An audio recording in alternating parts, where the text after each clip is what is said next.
Están haciendo ahora mismo algunos funcionarios del Estado de Israel y algunos medios de información al presidente de Colombia, Gustavo Petro.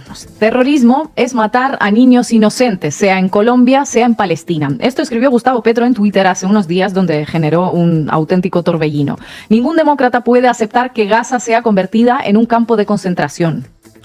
Le solicito a Israel y Palestina ir a una mesa a negociar la paz y que se permita la existencia de dos estados. Pues tampoco dijo nada Petro que contradijera las resoluciones de la ONU, ¿no? Por otro lado. Pero el portavoz del Ministerio de Exteriores de Israel publicó un comunicado en el que no solo informa de que convocaron a la embajadora de Colombia para literalmente una conversación de reprimenda, sino que también acusa a Gustavo Petro de apoyar las atrocidades cometidas por Hamás. Algo que básicamente es mentira, pero en un mundo reducido a estás conmigo o estás contra mí es como funciona todo. Finalmente, el portavoz de la Cancillería israelí dice que Israel tomó la decisión de detener las exportaciones de seguridad a Colombia. El papel de Israel a la hora de facilitar el genocidio no solo en Gaza, sino también en Colombia. Veamos la respuesta de Petro al vocero israelí, lo aclara bastante. Si hay que suspender relaciones exteriores con Israel, las suspendemos. No apoyamos genocidios. Al presidente de Colombia no se le insulta, responde Petro, y sigue, ojo a esto. Ni los Yair Klein ni los Rafael Eitan podrán decir cuál es la historia de la paz en Colombia. Desataron la masacre y el genocidio en Colombia. Algún día el ejército y el gobierno de Israel nos pedirán perdón por lo que hicieron sus hombres en nuestra tierra desatando el genocidio. Yair Klein, Rafael Eitan, personas que desataron el genocidio en Colombia. A ver, ¿quiénes son y qué tienen que ver con Colombia y con el Estado de Israel estos dos sujetos? Son dos personas que ofrecieron asistencia y entrenaron a los personajes más despiadados de Colombia en un marco de estrecha colaboración en área de seguridad entre agentes y mercenarios israelíes y paramilitares colombianos. El inicio de esa cooperación data de los años 80. Carlos Castaño, fundador de las Autodefensas Unidas de Colombia, una de las organizaciones paramilitares más sanguinarias de la historia del país, lo escribió en su autobiografía Mi Confesión. En ese libro afirma que en los años 80 estudió en la Universidad de Jerusalén y también en escuelas militares y que recibió instrucciones sobre estrategias urbanas, cómo matar, cómo detener un vehículo blindado o usar granadas. En Israel me convencí de que era posible derrotar a la guerrilla en Colombia, dice. En esas memorias, el asesino serial colombiano alaba la firmeza del sionismo, que dice literalmente siempre ha estado en función de defenderse, invadir y ganar territorio, y asegura que el concepto de autodefensa lo copió de los israelíes. Cada ciudadano de ese país es un soldado en potencia. ¿Quién entrenó a Carlos Castaño? Pues el mercenario israelí y exteniente coronel de las Fuerzas Armadas de Israel, Yair Klein, a quien Petro menciona en su mensaje en respuesta al vocero israelí. Es decir, un líder de las Autodefensas Unidas de Colombia, organización paramilitar terrorista que cometió más homicidios que cualquier otro grupo armado, heredó sus tácticas militares de las fuerzas de seguridad israelíes. Es decir, Israel entrenó a terroristas colombianos. Más o menos así, se puede decir así. Después de las clases recibidas al regresar a Colombia, Carlos Castaño primero montó junto con su hermano Fidel un escuadrón de la muerte, Los Tangueros se llamaba, y de ahí saltó a las Autodefensas Unidas de Colombia. Las lecciones de Yair Klein costaron a Colombia miles de muertos. A las Autodefensas Unidas se les atribuyen más de 90.000 asesinatos, pero a día de hoy se siguen encontrando fosas comunes. Klein, por cierto, visitó Colombia, donde entrenó tanto a grupos narcoparamilitares como a sicarios de Pablo Escobar. Miren el reportaje que le dedicó el canal RCN en su momento. Este es Yair Klein, un exmilitar y mercenario de Israel de casi 70 años de edad. Adelantó una exitosa carrera militar en su país, donde se destacó por su habilidad para conformar grupos especiales de asalto para el rescate de rehenes.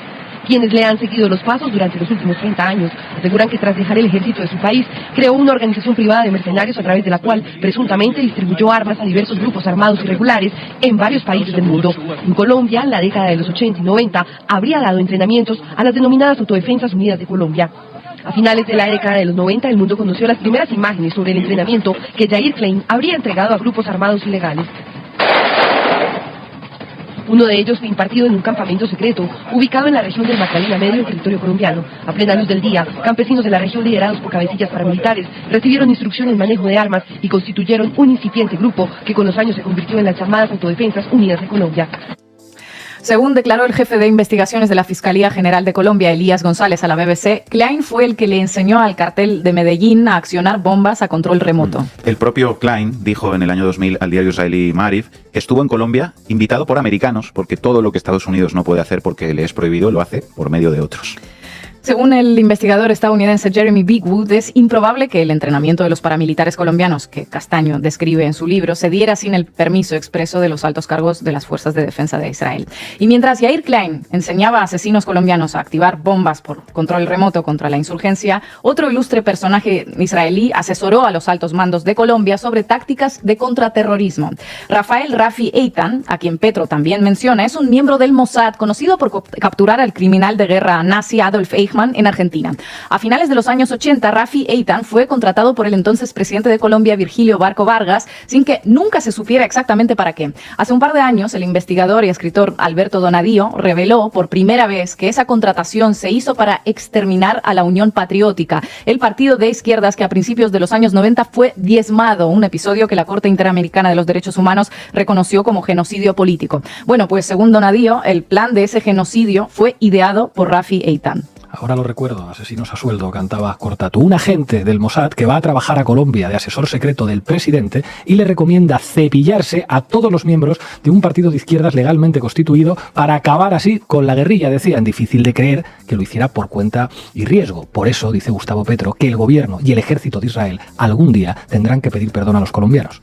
Pero la colaboración entre el Estado de Israel y el Estado colombiano no termina en los 90. A lo largo de las últimas décadas no ha hecho más que fortalecerse. De hecho, el sobrenombre del Israel de América Latina que ostenta Colombia no es baladí. Inicialmente se lo atribuyó Chávez de forma despectiva para señalar lo sumiso que estaba el país vecino al imperialismo estadounidense, pero el expresidente Juan Manuel Santos lo recibió como un halago. Junto con Estados Unidos, Israel fue el principal proveedor de armas, tanto para el ejército colombiano como para el paramilitarismo, como ya vemos, y para la policía.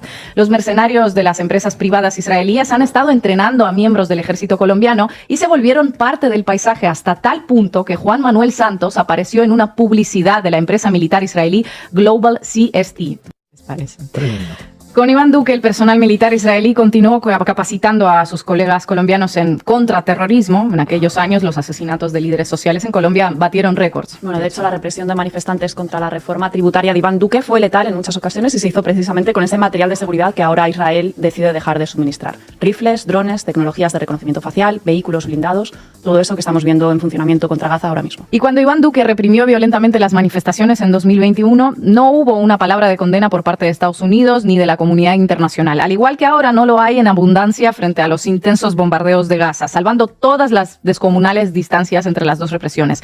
El caso es que en Colombia, y esto afecta especialmente a Petro, conocen bien las tácticas heredadas de las fuerzas de seguridad israelíes porque tuvieron la oportunidad de sufrirlas de primera mano. Saben lo que puede llegar a incluir ese derecho a defenderse. Pero más allá ese conocimiento en carne propia, es muy llamativo que a estas alturas, con más de 2.500 muertos en Gaza y todos los crímenes de guerra documentados, Gustavo Petro sea uno de los pocos jefes de gobierno que parece mantener cierta dignidad y tener la valentía suficiente como para llamar a las cosas por su nombre. El único, en definitiva, que critica a Israel por haber iniciado este ataque indiscriminado para vengar el atentado de Hamas. Lo hace a cambio de ser tachado por la prensa mercenaria de jaleador de terrorismo. Eso sí, es como se premia la honestidad ahora mismo y la defensa de la paz y de los derechos humanos para todas las víctimas. Y no solo para las de uno de los dos bandos.